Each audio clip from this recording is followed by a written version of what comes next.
official na tumanggap ng 200 million para patakasin si Guo Huaping? Good morning, Madam Chair. Actually, ma'am, we haven't confirmed yet kung talagang may mga usap-usapan po within the intelligence community. Yes. Pero wala pa pong confirmation, ma'am, kung may mga witnesses na mayroon talagang nabigyan. But yun ang usap-usapan ngayon. They're still validating it, ma'am.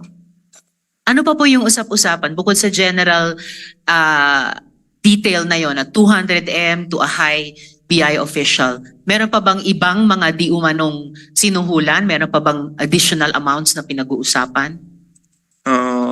May pinag-uusapan na yung sa border immigration. Hindi ko lang alam, ma'am, yung exact amount, including PNP officials. Pero hindi ko pa rin confirm yun, ma'am. Kasi I'm outside of the loop lately, ma'am, because we're busy right now helping the law enforcement agencies running after the illegal pogos in the countryside or in the provinces. Alin pong PNP units ang binabanggit sa usap-usapan? Hindi PNP unit, ma'am, but personalities. PNP personality. Sino-sino po?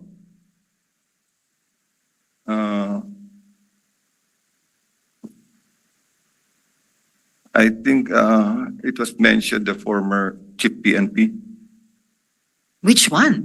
I don't know, ma'am, but former chief PNP daw. Wow. Alright. Salamat, General Villanueva. Sino pong resource person ng PNP dito? Yes, sir.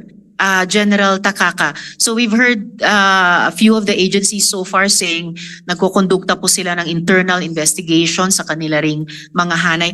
Narinig nyo or sa sariling Intel Directorate at units ng PNP, meron din po bang ganitong mga impormasyon, ganitong mga hundreds of millions of pesos in di umano bribe amount sa mga matataas na opisyal sa BI at ngayon nababanggit pati isang dating PNP chief pa.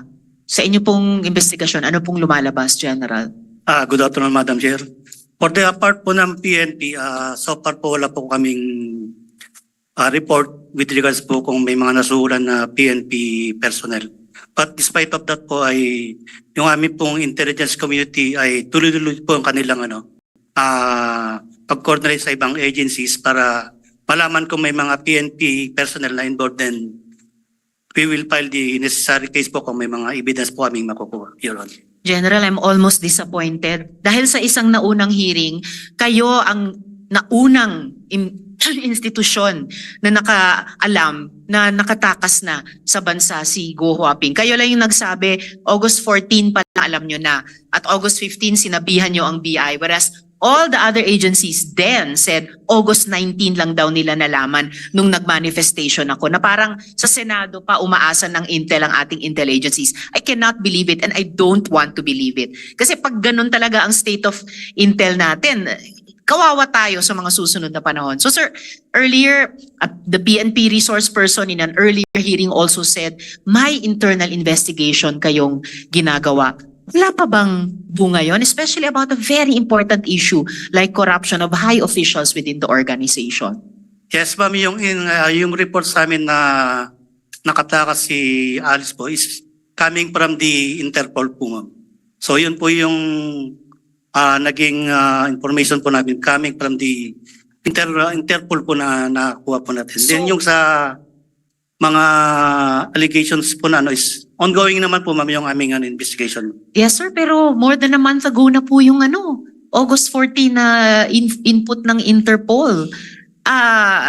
So really, I'm shocked. And PNP widow po ako, alam nyo naman. So may expectation ako sa National Police natin. Well, thank you, General.